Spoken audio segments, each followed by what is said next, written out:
The swearing in of this batch of 13 deputy ministers and 1 minister of state brings us closer to achieving the full complement of ministers.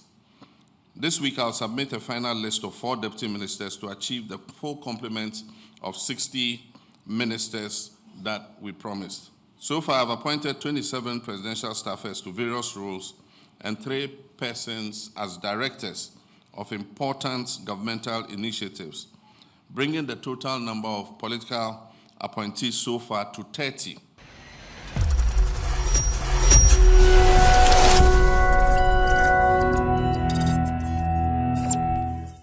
The highly demanding responsibilities in these ministries require additional support to ensure swift and effective implementation of the programs and policies that we have set ourselves.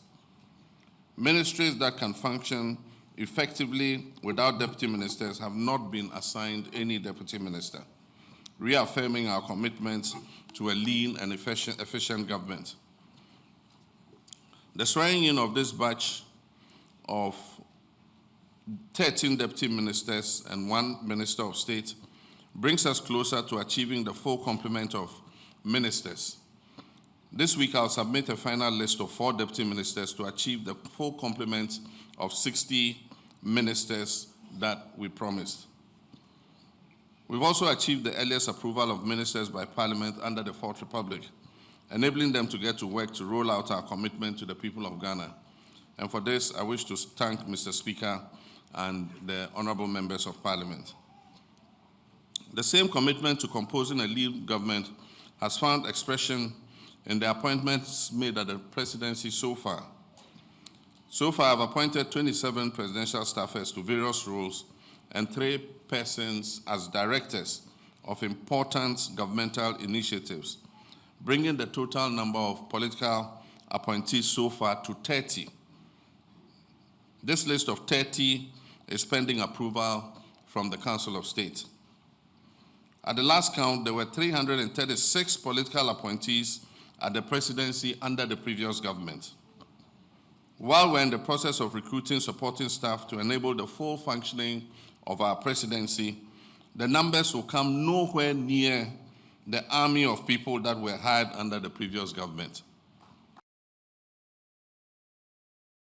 The presentation of the budget and the proposals contained in them now offers unique incentives for all ministers and deputy ministers to operate at full throttle to achieve the exact objectives for which they have been nominated.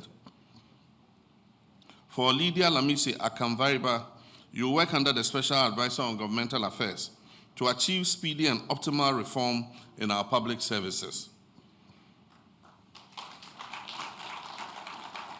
And from each of you who have been appointed as deputy ministers, much is expected from you. While your role as deputy ministers require professional subordination in supporting your substantive ministers, I shall hold you to the same standards of accountability, diligence, hard work, and sacrifice for Ghana's collective success. In view of this, the same cautions I gave to ministers against arrogance, against opulence, and neglect of duty apply to you as well. You must also promptly fulfill your assets declaration requirements and submit same to the Auditor General. You must also ensure that any travel outside Ghana passes the essential travel test and receives approval from the Office of the Chief of Staff. There are 2 clocks we hear. For those of us elected by the good people of Ghana to lead them, the clock we hear is the ticking of the fast clock of the 4-year time frame given to us by the people of Ghana. The officers you'll be working with in the public services have security of tenure, and they hear a more relaxed clock, and that clock ticks towards their retirement age of 60 years. They may therefore not be in as much a hurry as you. You must therefore work to encourage and incentivize them to work at the pace of your 4-year mandate that the people of Ghana have given to you. If you're able to do this, to let them see the urgency and the hurry in which this government is, we shall achieve success. We've also proven through the budget statement that review does not mean cancel.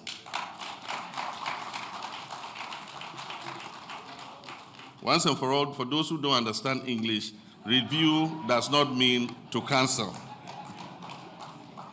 We have finally found a remedy for the long-lasting problem of the lack of dedicated funds for free SHS. By uncapping the GET fund, we have freed resources to underwrite the single largest allocation to the free SHS program, and that is to wait 3.5 billion Ghana cedis since the program started in 2017.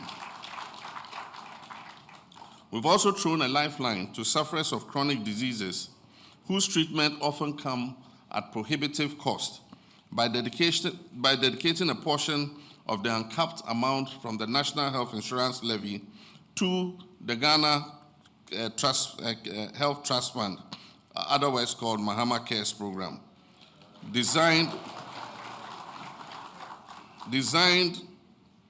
to give respite to those who are unfortunately afflicted by these chronic diseases. A portion of those uncapped funds will also be dedicated to our free primary health care program.